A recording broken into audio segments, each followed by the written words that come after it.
Hi there, welcome to my channel. Today we are going to dive into one of the foundational concepts in programming, variables in Python. So whether you are a beginner or you are just looking to refresh your knowledge, this video will help you. Understanding variables in general is essential for any programmer. So let's get started and get solid understanding how these variables work in Python programming language. So first of all, what are variables essentially? So variables are just, we can consider, you can imagine variables as boxes where you can put data you can use across your program.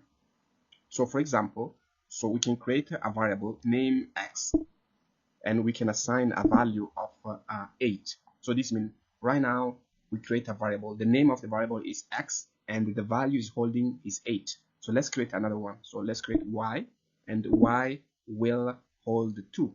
So now we have two variables. So x is the reference in Python programming language. X is a reference to the number 8, who is stored in the program memory.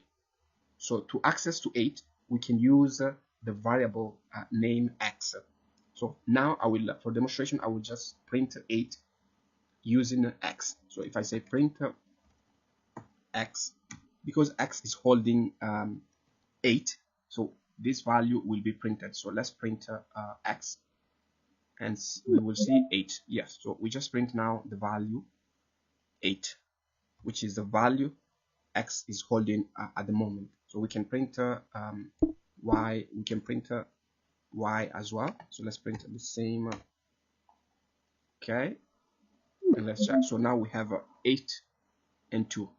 So we can also perform basic arithmetic operations. So we can say we can create another variable, for example a, and we can say a is equal to x plus y. So now the a will hold the sum of x and y. So if I print a, so let's comment out this print statement. So we can see now the value is 10 because a is holding the sum of x and y. So these are the variables. We can create a different type of variables. Let's say last name, and we can create we can give Messi value. So this means last name, the variable name is last name and is holding the value Messi. So you can see Messi is between the name Messi is between double quotes because it's a string. So every string must go between double quotes. And we can print again. We can print again last name. And you can see it's going to be Messi. Okay. So in Python we can have a different type of variables. So I mean variables can hold different type of data. So the most important for beginner to learn about are integers, floats, and string, and boolean. So okay, now I will go through different data types used in Python. So the first one are integers. So integer basically are whole numbers without any decimal point. So they are great for counting and indexing. So let's see some example of integers. So let's create different variables to hold whole numbers. The first variable is called students, and this will hold for example 25 students. Okay, so we can, okay, and then the second one is year, and this will hold for example 2024. So as you can see, so these are whole number. So the value of student is a whole number, so we cannot have a 25.5 a student. We must have a whole student. For the year, same as well. We cannot have 2024.2, for example. We must have the full number 2024, the full year. Okay, so let's print out this value. So print okay,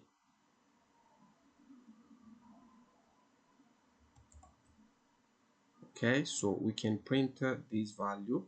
So in Python, a very common way used to print out strings is use the f string. So f string, basically we can use it, just type in the f in front of the double quotes, and then we can use curly bracket to get the value of the variable. So now let's get the value of student. So we can type students and then get the value. So students, so we have the value of students. Now let's get the year. So we can get the year, get the value of year. Okay, so let's print now this value and see. Okay, so as you can see, the student 25 student and year 2024. So we can perform arithmetic operation as well on this variable. So for example, let's increment the value of students. So in Python we have different way, two different way to increment values.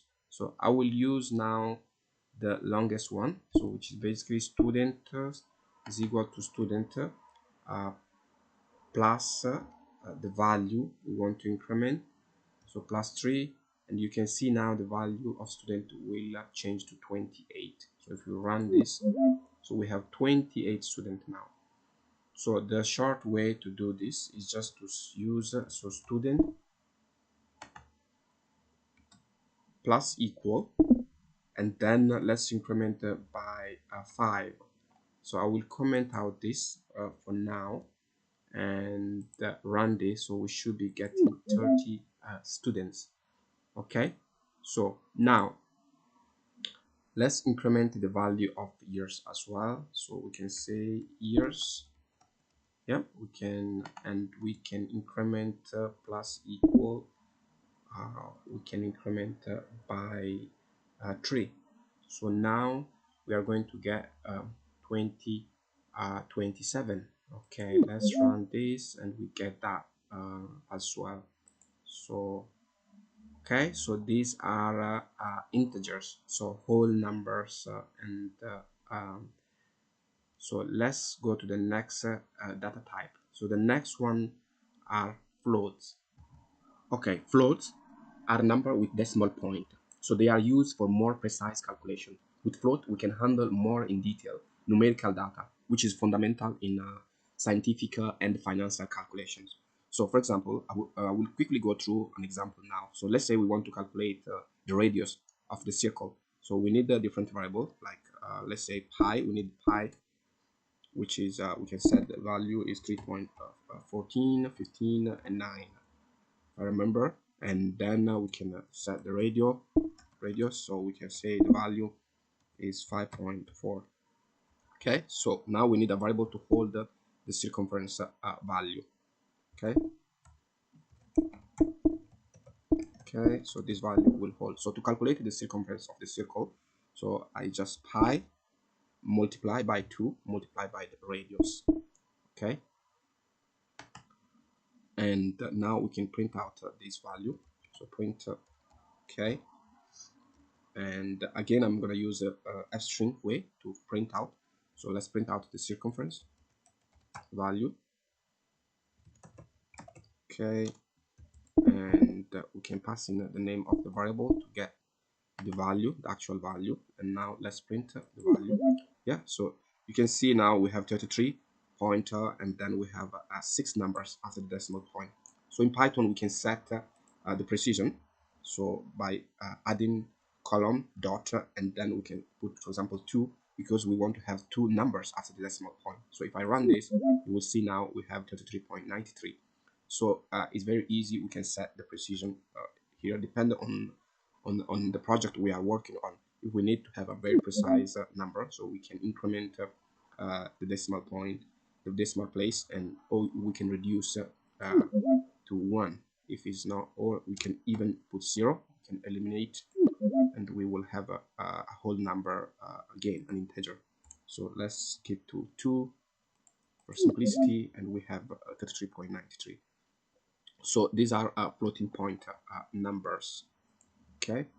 Okay, now let's move to strings. basically strings, a string is a sequence of characters enclosed in quote.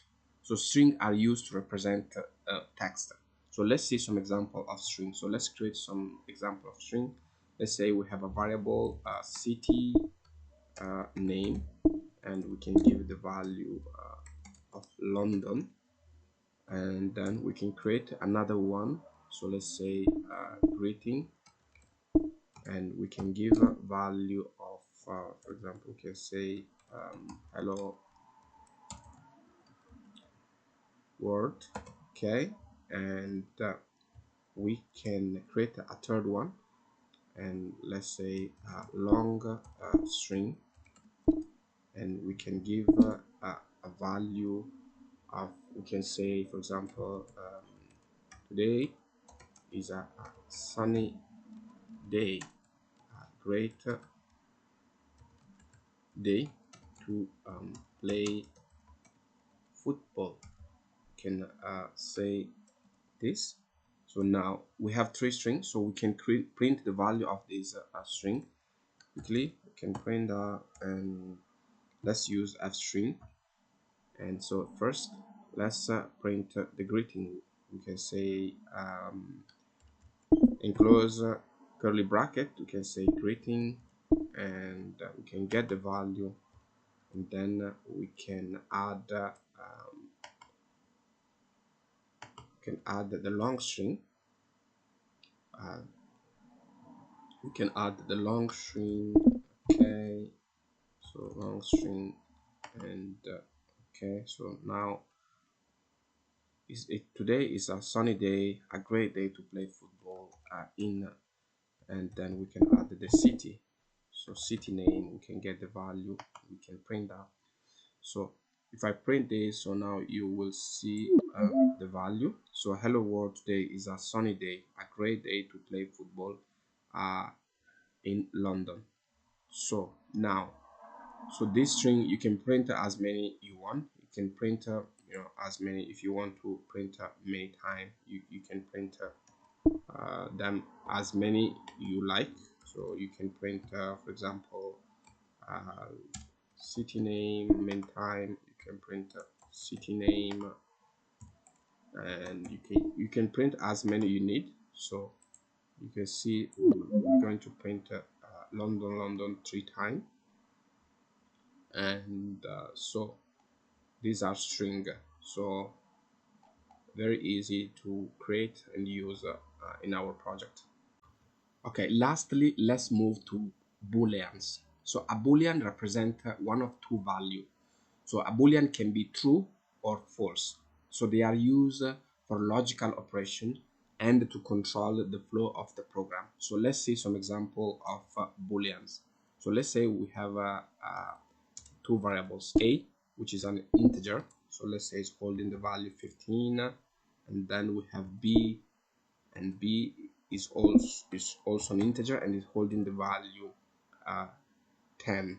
So we can do some logical operation here. So let's see is great. Let's create a variable called is greater, and we can set this variable so a is greater than b. So the result of this is going to be true. So if I print is greater now, so is greater, so is going to be true because a is greater than b.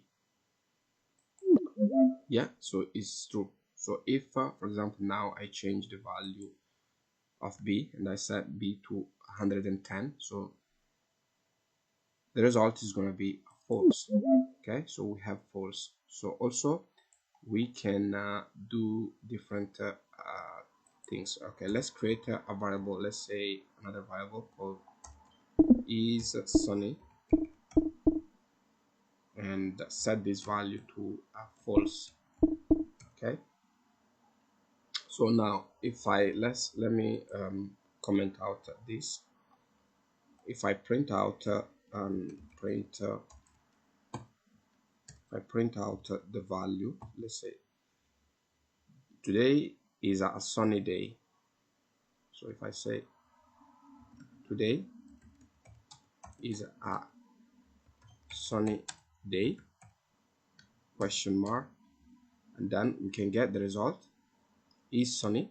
So I can print out is sunny, and yeah, so the outcome, let's see, is going to be today is a sunny day, false, because we set this value to false. So these are boolean, so simple to use to control the flow in our program.